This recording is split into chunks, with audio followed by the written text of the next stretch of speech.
Assalamualaikum warahmatullahi Beneran? Kita beneran. Kuliah kamu harus ke India, kenapa gitu? Kamu gak nyuruh kenalan dulu? Oh iya.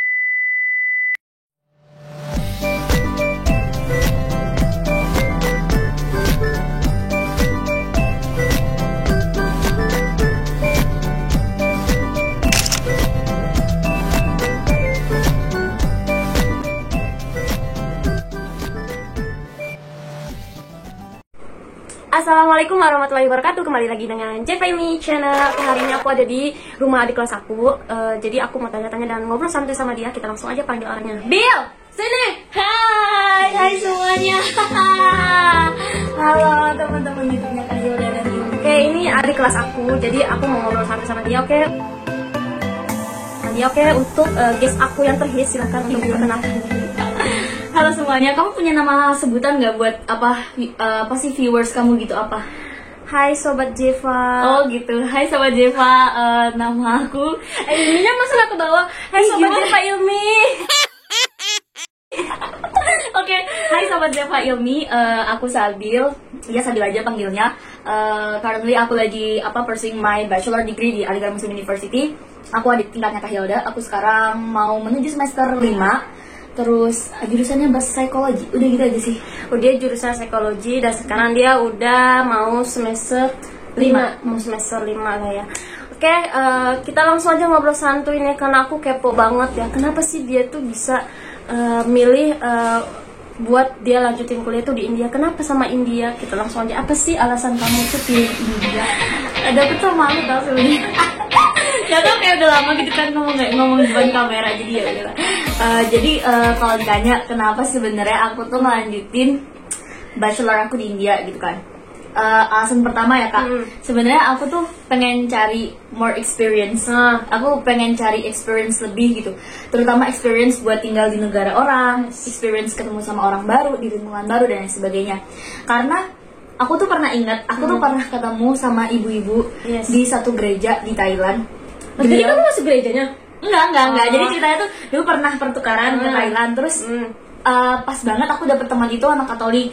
Jadi karena dia setiap subuh nganterin aku wudhu sebagai penggantinya, aku nganterin dia ke gereja setiap hari Minggu. Oh, tapi kamu nggak masuk gereja, karena cuman di pintunya aja. Jangan julid ya kalian. Ya, di Thailand pun di atas mall gitu. Jadi gerejanya di lantai atas, akunya nunggu di lantai bawah. Itu ya. Nah, udah tuh. Nah, ibu-ibu ini tuh cerita gitu ke aku Kak. Ada satu kalimat gitu yang ngena. Ibu itu bilang gini, kalian tuh harus bersyukur gitu kan bisa ada di negara orang lain, mencari experience di negara orang lain, keluar dari comfort zone kalian gitu. Karena tuh ini sebenarnya kalau misalkan kalian mengejar ijazah ya, di mana-mana tuh ijazah sama. Mau kalian kuliah di Indonesia, mau di Mesir, mau di dimanapun itu, ijazah tuh sama. Yang membedakan kita sama yang lain tuh apa? Experience yang kita punya sama ketika kita udah bisa hidup di negara orang lain dengan mandiri dan lain sebagainya, jadinya daya saing kita itu bakal jadi beda. Maksudnya kita bakal memiliki hal yang berbeda yang gak dimiliki banyak orang lah gitu lah. Terutama kekuatan untuk survive. Nah kayak gitu, itu sih yang bikin aku pertama kayak oke gitu, kayaknya aku ini deh ke India kayaknya oke gitu. Maksudnya dan tantangan juga ya buat yang kuliah jauh tuh kayak jauh dari orang tua. Bener banget, jauh dari orang tua. Apalagi kamu cewek loh ya, keren gitu loh. Kamu juga cewek. Iya sih. Iya sih. Terus abis itu apa lagi ya? Mungkin yang pertama sih itu pasti ya pengalaman gitu kan. Terus yang kedua ya kalau aku pribadi, aku tertarik sama sistem pendidikan yang ada di India. Maksudnya dengan di sini kita pursuing bachelor itu cuman butuh waktu 3 tahun kan? 3 tahun. Dan itu nggak pakai skripsi gitu. Itu sih yang bikin tertarik gitu. Bikin kita ini cepet nih. Kalau di Indonesia kan aduh ribet, harus KKN, segala macam dan lain sebagainya gitu kan. Itu kan lumayan ribet. Terus ya udahlah ngapa nih kayaknya nyoba aja gitu kan. Ya udah, terus udah gitu kan di sini biaya kuliahnya juga termasuk murah kan. 3 tahun dengan biaya segitu kan lumayan. Ya udah jadinya ngambil deh. Sama yang satu lagi, alasan utama sebenarnya mungkin buat teman-teman yang suka cari beasiswa gitu kan pasti nggak asing sama yang namanya buku JKLN. Nah di buku JKLN ini itu pernah aku baca ada salah satu kisah emas dia tuh ngambil S1-nya di India. Nah pas S2 dia itu bisa keterima double degree di 2 universitas di Eropa. Keren lah itu. Nah iya itu makanya kayak aku mikir, Oh jadi kamu terinspirasi gitu ya? bener. Terus aku mikir udahlah India jadi batu loncatan dulu. S1 aku di India dulu. Maksudnya aku di sini juga bakal secara nggak langsung, karena aku harus terpaksa mau bahasa Inggris dan sebagainya, pasti bahasa aku tuh adalah yang maju lah, ada kemajuan kayak gitu. Terus abis itu aku mikir karena sistem pendidikan India juga hampir kayak di negara Eropa, terutama kan kita bekas jajahan Inggris ya. Iya. Jadi aku mikir kalau misalkan aku mau lanjut di negara yang berbasis sama pendidikannya kayak kita, semoga sih dipermudah jalannya. Bisa, kayak bisa. gitu sih. Itu sih sebenarnya alasan. Oke, pertanyaan yang kedua, culture shock apa yang pertama kamu rasain datang ke negeri Hollywood? Culture shock ya. Sebenarnya apa ya? Kalau dibilang culture shock sebelum kesini ya, aku tuh punya temen. Kan aku dulu sempet kuliah di Indonesia nih ceritanya. Oh jadi kamu sebelum kuliah ke India ini kamu udah Kuliah di kuliah? Indo. Aku pernah kuliah di Indo di salah satu kampus swasta di Malang selama 3 semester. Nah, waktu itu kayak apa ya? Aku sempat ikut join organisasi internasional gitu kan. Nah, namanya ISEC. Nah, aku punya kayak teman gitu dari India, dia ikut pertukaran ke Indonesia di ISEC. Dia tuh bilang gini ke aku, Sabil, kamu yakin mau ke India? Digituin. Kenapa emang gitu? India tuh ya trafficnya tuh 10 kali lebih buruk daripada di Malang. Ya aku langsung kayak serius gitu kan, aku mikir dong. Terus habis itu iya kamu bakal nyesel. Terus ya di India tuh panas banget gitu-gituin, pokoknya kayak ditakut-takutin gitu kan. Terus aku search di YouTube dan lain sebagainya, emang India tuh kayak yang macet, banyak sapi di mana-mana dan sebagainya. Ya udah pokoknya aku tuh udah ngeset ekspektasi seburuk mungkin, aku nggak mau ngeset ekspektasi yang tinggi.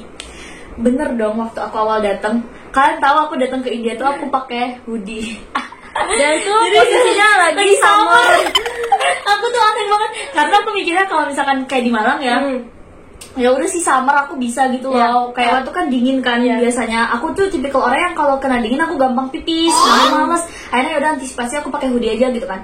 Ya Allah tau gak sih sampai Bandara tuh panas banget. Itu kayak, waduh gimana dong, langsung keringetan. Sebenarnya kamu hoodie kamu langsung dicopot lah ya? Enggak ada. kamu masih tetap pakai hoodie sampai di hostel, baru aku copot. Pinter banget kan aku.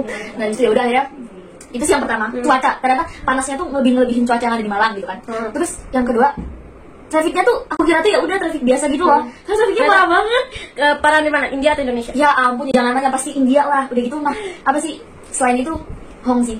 Aku benci Hong banget. Iya, sampai kalau misalkan aku naik rickshaw gitu ya, di belakang aku ada orang ngetin. Aku sampai kayak gini loh. Kayak aku nunjukin ekspresi kalau misalkan ini udah jangan ngetinin lagi, aku nggak suka gitu, ngerti nggak? Kalau gitu kalau dia masih ngetinin itu aku langsung toleh gini. Aku langsung balikin gitu. Terus dia langsung udah berhenti ngetin. Ya sih di sini tuh di India tuh motor mau apa tuh dia klaksonnya tuh ya klakson mobil gede gitu. Bener, masa ya? Jadi kita orang Deg-degan. jantungan kan gawat juga kan gitu ya. Iya, bener, Iya bener, karena bener. kayak dikira kita lagi jalan terus tiba-tiba ada klakson dikira kan mobil kan kita langsung minggir kan, ternyata dilihat motor. Orangnya alay emang, alay parah sih, parah. Padahal di India itu dia padahal nggak ada kendaraan yang halangin dia buat jalan, tapi tetap aja orang India tuh ngelakson apa gitu yang dia ngelakson, emang ada makhluk gaib gitu. Oke, lanjut lagi. Yang paling kena itu culture shock tentang siapa yang nggak boleh sholat di masjid. Itu ngena banget, kayak aku maksudnya, oh ya baru tahu sih, ya udah gitu. Terus habis itu sama yang kemarin kan aku baru pertama kali ngerasain. Pernah nggak kamu Lebaran sih. selama di sini masuk masjid di India? Pernah sholat? Pernah. Jadi waktu itu Ditegur? enggak karena aku foreigner ya mungkin. Jadi ya mereka nggak berani. Aku pernah waktu itu kan mau ada kumpul panitia di Samsat gitu, kayak tempat nongkrongnya anak-anak gitu biasanya. Terus itu dari asar ke maghrib kalau nggak salah, udah mau maghrib terus kalau gimana nih gini. Terus sedangkan mau pulang tuh aku males karena bentar lagi udah kumpul gitu kan. Ya udah, aku minta antar kakak kelas aku ke masjid terdekat, aku sholat. Dilatin sih sama orang, tapi ya udah bodo amat, Ya, aku karena sholat mungkin gitu. kamu juga orang-orang sana juga mungkin foreigner nggak tahu culture-nya India itu kayak gimana. Mungkin mikir gitu. Dan ternyata kamu baru tahu kalau cewek di India tuh nggak sholat di masjid kan? Di musola atau di Aku baru masjid? tahunya itu waktu awal masuk. Nah tapi aku sholat di India itu waktu aku udah tahun kedua. Nah kayak gitu, karena terpaksa ya udah bodo amat gitu jadinya. Terus apa ya? Ini sih, aku kan lebaran tahun pertama kan di Indo, aku pulang. Terus lebaran tahun kedua ini aku di sini kan. Itu ya ampun ngena sih kak, maksudnya kayak nggak ada takbir. Oh, kan kalau di Indonesia ramai banget Rame gitu kan, saut-sautan dari keliling masjid gitu, awal. pawai segala macam. Kalau di Nggak ada. sini ya kayak diem di rumah gitu, tapi ada sih ada juga yang takbiran tapi nggak seramai. Lirih, nggak seramai di Indo gitu kan. Terus aku udah ekspektasinya tuh bakal celebrate apa Eid Mubarak tuh di KBRI. Taunya malah di rumah karena COVID-19 gitu. Terus masalah makanan gimana pertama kamu pertama datang ke India tuh ngerasain makanan India tuh kayak gimana? Sebenarnya kalau makanan karena awalnya ya aku di Indonesia tuh aku suka banget makan makanan Kairo. Jadi kayak di mana tuh ada rumah makan Mesir Jadi kayak Kairo sama gitu ya? Hampir. Cuman apa ya, makanan India ini yang aku nggak suka tuh ada jira. Jira tuh kayak bahasa India jinten. Nah aku tuh nggak suka banget gitu. Iya sih ya. Biryani ada jiranya, apa ada jira, itu yang bikin gitu nggak suka banget. Jadi kamu nggak suka gitu. Jadi pas kamu pertama kali datang gimana adaptasi lidah kamu sama makanan India? Jadi tiap hari kamu makan apa? Bisa sih makan kayak misalkan chili potato gitu misalkan, aku bisa. Terus makan biryani, bisa biryani asal jangan ada jiranya kayak gitu. Jadi aku kalau misalkan mau ke orang beli biryani juga aku pilih-pilih. Oh jadi kamu misahin sendiri gitu? Enggak, aku cari request cari sama tahu. orangnya. Enggak, kan aku sekarang karena aku nggak suka jira, jadi aku kayak merhatiin nih mana toko yang ada jira, mana yang enggak. Jadi kalau misalkan toko itu ada jira, aku nggak bakal beli lagi. Tapi rata-rata semuanya biasanya ada ini deh, jintennya. Enggak semua. Ada yang kecuali kalau kayak yang di Delhi, mereka jintennya parah, banyak banget. Jadi aku nggak suka banget sih kayak gitu. Mungkin mereka satu karung boleh masukin. Satu karung coba gila. Terus apa lagi? Oke, pertanyaan selanjutnya. Selama tinggal di India ada hal yang berbeda nggak? Misalnya kamu kan udah berapa tahun kamu udah di sini? Hampir 2 tahun. Ada hal yang berbeda nggak sih? Apa sama aja kayak tinggal di Indonesia? Beda pasti. Yang pertama pasti lingkungan ya. Maksudnya kayak di sini apa ya, lingkungannya tuh orangnya itu emang jujur, kalau misalkan boleh jujur ya, orang sini tuh yang patut diacungi jempol tuh apa? Kesederhanaan. Mereka tuh orang sini sederhana banget. Mau mereka udah profesor mau apa, kadang ke kampus masih pakai becak. Ya mereka kayak apa adanya. Iya, kayak gitu. Itu sih yang apa ya, yang ngeliat bikin salut gitu. Kayak maksudnya kayak ya udah lingkungan itu yang pertama. Mana kayak misalkan kadang aku suka tipikal orang yang suka belanja online kan. Nah tapi ketika aku keluar rumah terus ngeliat orang nggak punya, pasti aku langsung cancel. Kalau gitu aku langsung gak jadi belanja. Nggak tahu, kayak rasa itu tuh akhirnya semakin kesini semakin bikin aku kayak beli apa yang dibutuhin aja, jangan beli pakai nafsu kayak gitu. Beli yang nggak penting gitu, beli yang kita butuh banget gitu. Iya, jangan beli ketika sama motor ya. Kayak gitu tuh, nggak sukanya tuh kalau di jalan pengen cepet-cepetan gitu, dia nggak peduli nih ada orang apa, digini-giniin aja, kayak jadinya ugal-ugalan banget. Pernah nggak kamu di jalan atau kesenggol motor atau ketabrak atau kamu pernah? Oh ya, kan kesenggol motor atau ketabrak atau kamu pernah? Oh ya, kan sama sekali kesenggol motor atau ketabrak atau kamu pernah? Oh ya.